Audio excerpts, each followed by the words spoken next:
Hello friends, welcome to Bailey classes. आइए दोस्तों, हमने हिंदी के व्याकरण के टॉप 100 क्वेश्चन लिए हैं। वेरी वेरी इंपॉर्टेंट है यूपी टेट के लिए। ठीक है दोस्तों, तो शुरुआत करते हैं ना देरी करते हुए।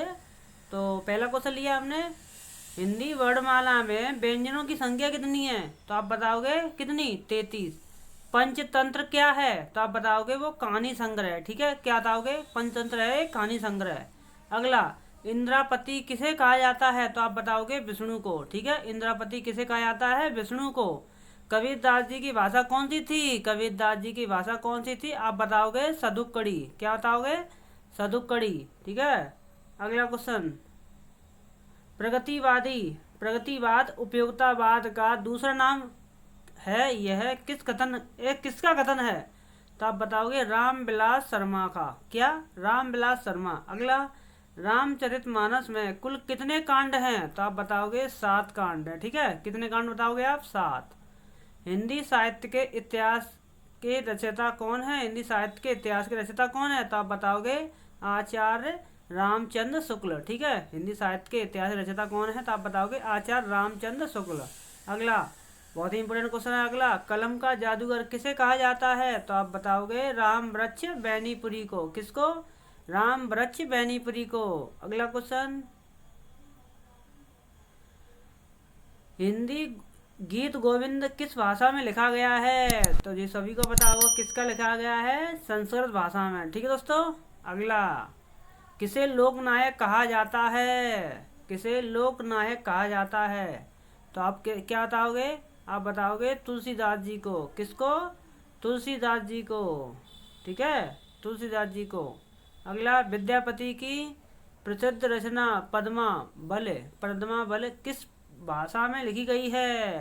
तो ये भी सभी को पता होगा, बांगरू भाषा में, वो मैथिली भाषा में। ठीक है दोस्तों, किस भाषा में? मैथिली भाषा में। अगला क्वेश्चन, जाटू किस बोली का उपनाम है? जाटो किस बोली का उपनाम है? तो आप बताओगे बांगरू का। ठीक है, किसका? बांगरू का है। अगला क्वेश्चन, हिंदी का पहला नाटक कौन सा था? तो आप बताओगे नहुस का। ठीक है, हिंदी का पहला नाटक कौन था? नहुस। रामायण महाभारत आदि ग्रंथ कौन सी भाषा में लिखे गए हैं? तो आप बताओगे आर्य भाषा में। किस भाषा में? आर्य भाषा में। ठीक है, रामायण और महाभारत। ठीक है, कौन सी भाषा में लिखे गए हैं? आर्य भाषा में। ठीक है। अगला, देवनागरी लिपि किस लिपि का विकसित रूप है? तो ये तो सभी को पता होगा, ब्राह्मी लिपि का है। ठीक है। हिंदी की विशिष्ट बोली ब्रजभाषा किस रूप में सबसे अधिक प्रसिद्ध है? तो आप बताओगे काव्य भाषा में। ठीक है। अगला, वर्तमान हिंदी का प्रचलित रूप कैसा है? वर्तमान हिंदी का प्रचलित रूप कैसा है? तो आप बताओगे खड़ी बोली। ठीक है, क्या बताओगे? खड़ी बोली। अगला, हिंदी साहित्य सम्मेलन प्रयाग की स्थापना कब हुई? तो आप बताओगे 1910 ईस्वी में। ठीक है, किस बताओगे? 1910 ईस्वी में। अगला, संविधान की 8वीं अनुसूची में उल्लेखित भारतीय भाषाओं की संख्या कितनी है? ये तो सभी को पता होगा, कितनी है? 22 भाषा। ठीक है। अगला क्वेश्चन, थोड़ा बैठ में पढ़ा दे रहे हैं। तीसरी, विश्व में अगर बोलने वालों की संख्या देखी जाए विश्व में हिंदी की, तो कितना स्थान आता है आपका? हिंदी वाला तीसरा आता है। ठीक है। अगला, हिंदी भाषा का संबंध किस लिपि से है? तो आप बताओगे देवनागरी लिपि से है। ठीक है। भाषा को मोटे रूप में कितने भागों में बांटा गया है? भाषा को मोटे रूप में कितने भागों में बांटा गया? तो आप बताओगे 2, लिखित भाषा और मौखिक में। ठीक है, 3 भाषा मत बता देना, लिखित और मौखिक और सांकेतिक भाषा बता देना। नहीं, भाषा को मोटे रूप में कितने भागों में बांटा गया? तो आप बताओगे लिखित रूप में और मौखिक रूप में, 2 भाषा में बांटा गया। ठीक है।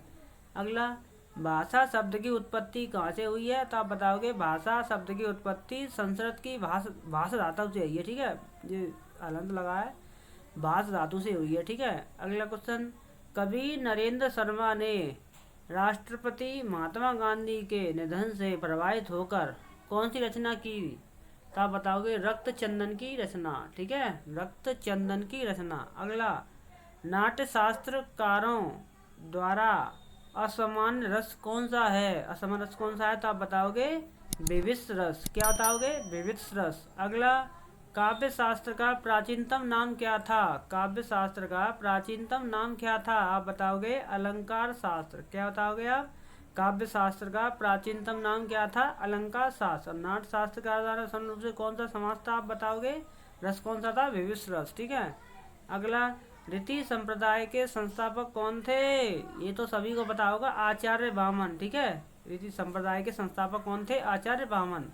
अगला, हिंदी में काव्य शास्त्र के प्रथम आचार्य कौन है? तो आप बताओगे केशव दास। ठीक है।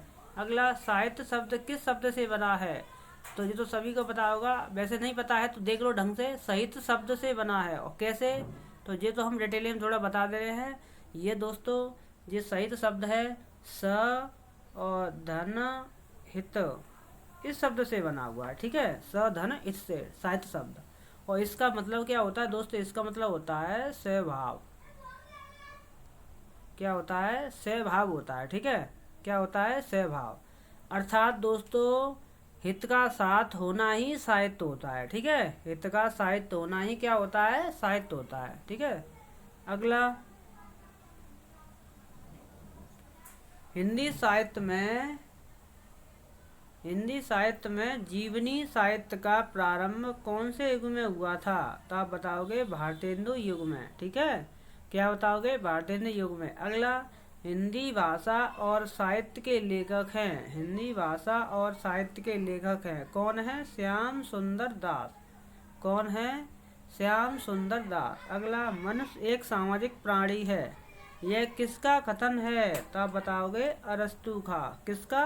अरस्तु का। अगला, चप्पू किसे कहा जाता है? गद्य और पद्य मिश्रित रचनाओं को चप्पू कहा जाता है। ठीक है।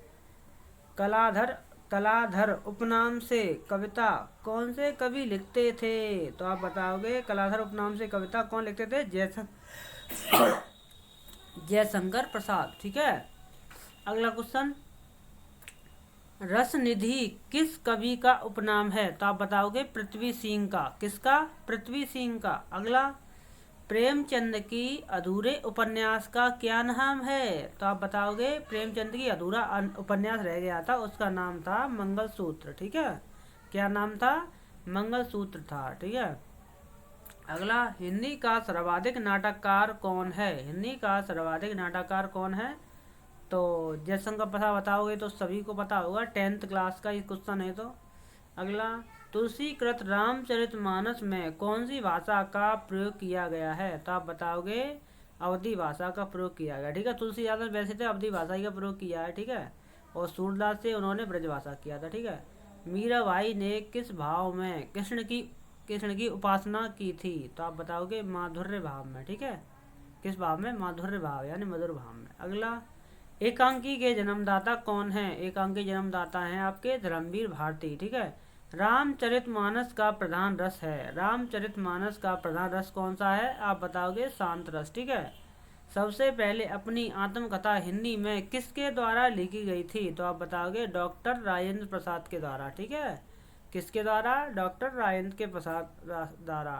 अगला, हिंदी कविता का पहला महाकाव्य कौन सा है? हिंदी कविता का पहला महाकाव्य कौन सा है? तो आप बताओगे पृथ्वीराज रासो। ठीक है। हिंदी के सर्वप्रथम प्रकाशित पत्र का क्या नाम है? हिंदी के सर्वप्रथम यानी सबसे पहले प्रकाश हुआ यानी पत्र पर प्रिंट हुआ, छपा हुआ, क्या नाम है? तो आप बताओगे पत्रवाला उद्दंड मॉडर्न। ये तो नॉर्मली क्वेश्चन है, ये क्वेश्चन आया हुआ है टेट में, तो ये तो सभी को पता होगा वैसे।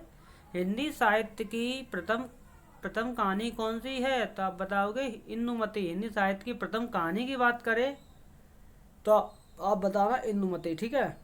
आंचलिक रचनाएं किससे संबंधित होती हैं? तो आप बताओगे क्षेत्र विशेष से संबंधित होती है। किससे? क्षेत्र विशेष से संबंधित होती है। ठीक है।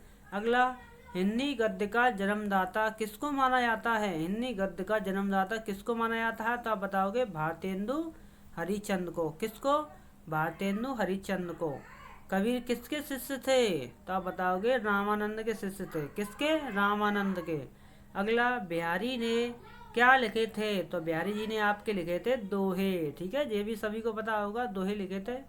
आधुनिक काल का समय कब से माना जाता है? तो 1900 से अब तक यानी 19 से टिल नाउ, ठीक है, 1900 से लेके अब तक, टिल नाउ।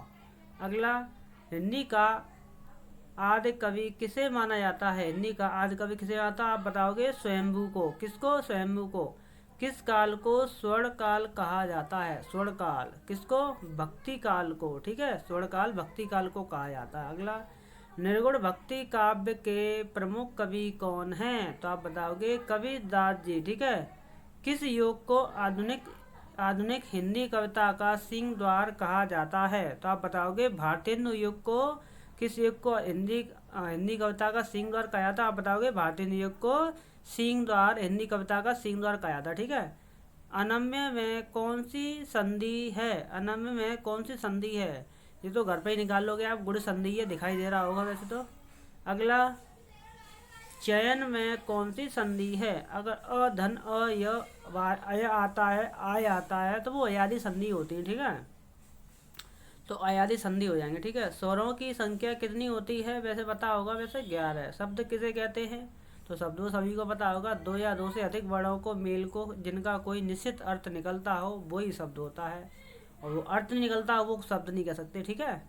जिसका हमें अर्थ निकाल लें तो वो शब्द है। अगर अर्थ नहीं निकल पाए, अगर गलत ही है हमारा, वो अर्थ ही निकल रहा है, तो क्या मतलब, फालतू है वो तो गलत है, शब्द नहीं, ठीक है।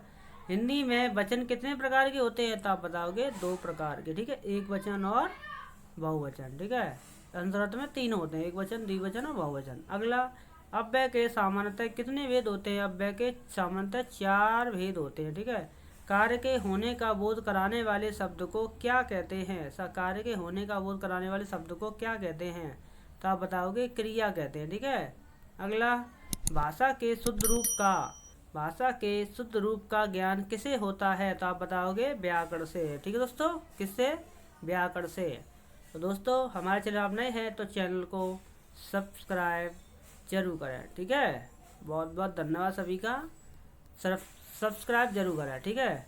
आपको नई से नई वीडियो हमारे यूट्यूब चैनल से मिलती रहेगी, यूपी टेट और एसटेट की, और जल्दी भर्ती आने वाली 17,000 की वैकेंसी, जो आप इस चैनल के माध्यम से बहुत कुछ अच्छा कर सकते हो, ठीक है। बहुत बहुत धन्यवाद सभी का।